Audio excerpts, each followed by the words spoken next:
One of the busiest 24 hours of news in a long time. So let's get right into it. We had Democratic presidential debate number 7 last night, and it was the most shameful one so far in terms of the hosting and the anchoring done yesterday by CNN. Of course, as you probably now know, CNN on Monday published this exclusive report about how Bernie Sanders in 2018 supposedly told Elizabeth Warren that a woman can't win the presidency. And then there was the pretext of that used to create drama during the debate, exactly as I predicted would be done. And in general, we'll get to that, but in general, CNN filled the debate with baiting questions and split screens, trying to get people to fight. Basically, nobody took the bait, and that was actually a good decision by the candidates. They wasted time with these open-ended questions like, what makes you qualified to be president? Which at this late stage of the game, just weeks before the first votes, are lame, worthless, waste of time questions. CNN wrote follow-up questions in advance, which makes sense to have, but the questions ignored the candidates' actual answers. So the debate was filled with follow-up questions from CNN that were complete non sequiturs, completely ignoring what the candidates were actually saying. Really embarrassing.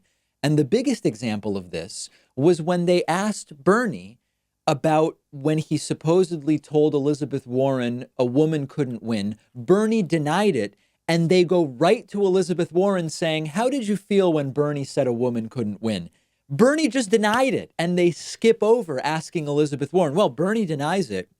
Can you clarify? Are you sure he said it? Was there context? Nothing. Look at this embarrassing moment from yesterday's debate.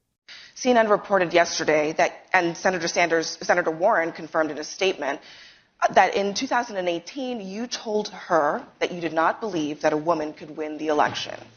Why did you say that? Well, as a matter of fact, I didn't say it. And I don't want to waste a whole lot of time on this because this is what Donald Trump and maybe some of the media want. Anybody knows me, knows that it's incomprehensible that I would think that a woman could not be president of the United States. Go to YouTube today. There's some video of me 30 years ago talking about how a woman could become president of the United States. In 2015, I deferred, in fact, to Senator Warren. There was a movement to draft Senator Warren to run for president. And you know what? I stayed back. Senator Warren decided not to run, and I did run afterwards. Hillary Clinton won the popular vote by 3 million votes. How could anybody in a million years not believe that a woman could become president of the United States? And let me be very clear. If any of the women on this stage or any of the men on this stage win the nomination, I hope that's not the case. I hope it's me. But if they do, I will do everything in my power to make sure that they are elected in order to defeat the most dangerous president in the history of our country. So, Senator Sanders, I do want to be clear here. You're saying that you never told Senator Warren that a woman could not win the election. That is correct. Senator Warren, what did you think when Senator Sanders told you a woman could not win the election? I disagreed. Bernie says, I didn't say it. Next question is, hey, Elizabeth, what did you think of Bernie saying that? This is not how you run a debate. And then afterwards, they premised a full question round on it, going to other people with the title on screen saying, what do you say to people who think a woman can't win the election? It's like nobody has admitted to saying that. Bernie just denied having said that. It was almost a Saturday Night Live parody of what a debate would look like. But unfortunately, it was the actual debate. Now, by the way, not to pat myself on the back, but word for word, I called how this would go down 2 days ago. I tweeted on Monday, prediction, when it comes up tomorrow, Warren will refer to Bernie as her friend, and Bernie will say, of course a woman can be president, but the moderators will keep going. Check out what Elizabeth Warren said. I disagreed. Bernie is my friend, and I am not here to try to fight with Bernie. And then Bernie Sanders later getting the opportunity to clarify and literally use the words I tweeted on Monday. Of course, a woman can be president. This is no big pat on my back. It's that obvious how it would go. And with what CNN would try to do with it, we could anticipate how Elizabeth Warren and Bernie Sanders would handle it. Now, on policy, there were some interesting moments. The candidates were asked, would you bring all troops home from the Middle East? No one said yes, and this tricked some people. Elizabeth Warren said she would bring all combat troops home.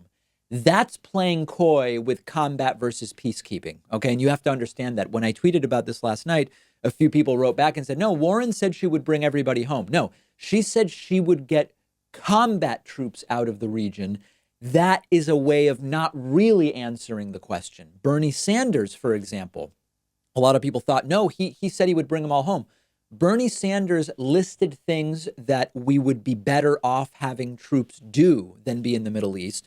But Bernie also didn't say that they would all come home. And this is actually not shocking.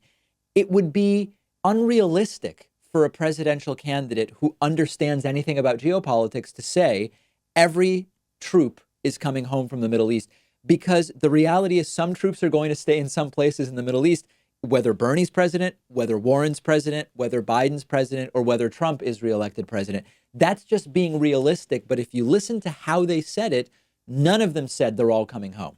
There was a discussion about healthcare costs. Bernie was asked about the price of his plan.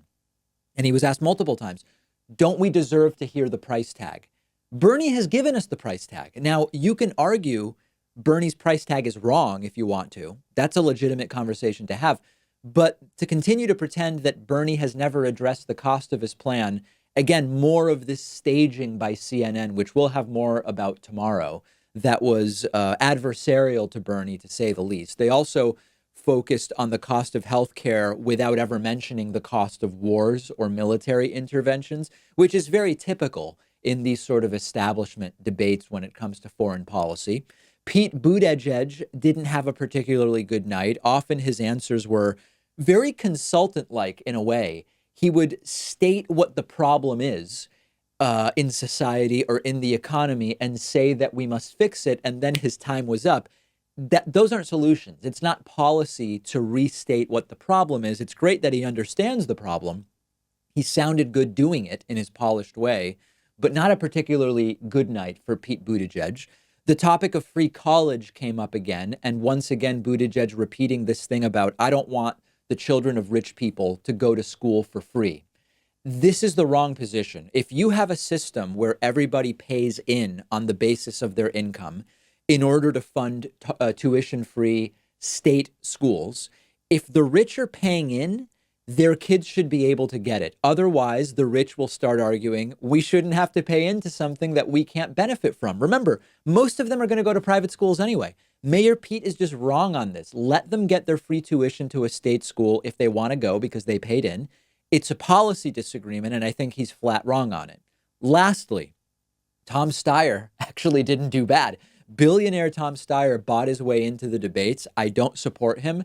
I don't think we need another billionaire president. I don't plan to vote for Tom Steyer.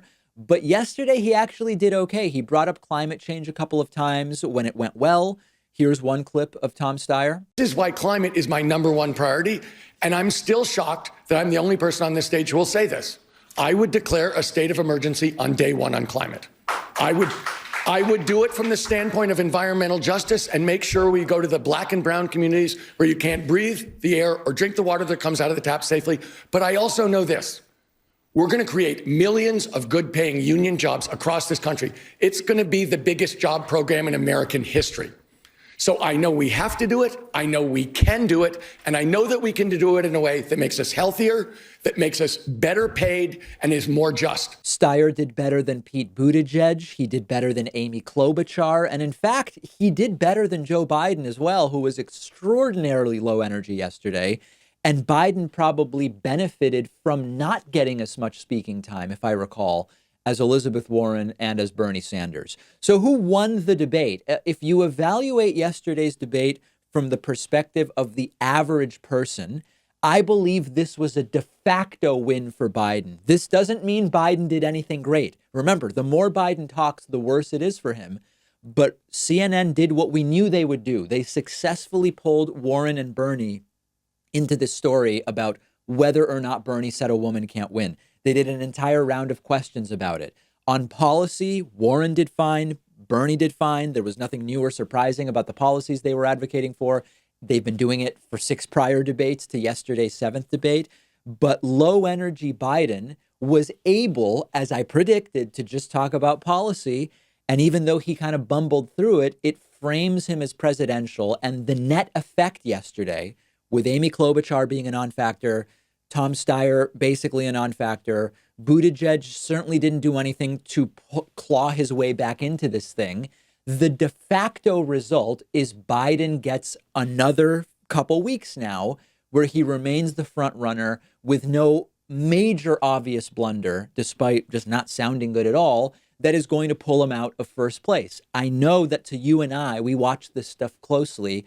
Biden seemed slow, confused at times, centrist policies that don't appeal to me. But if you think about this through the average voter's eyes, the muddled Bernie versus Warren thing is not going to take Biden out of first place. In fact, it's going to perpetuate it. And that was exactly the goal of the Bernie smear that started on Monday. So overall, a completely botched debate following the predictable CNN playbook to a T. Tell me where I'm wrong. Check out some of the things I was tweeting as the debate was going on last night at Pakman, and tell me where you disagree.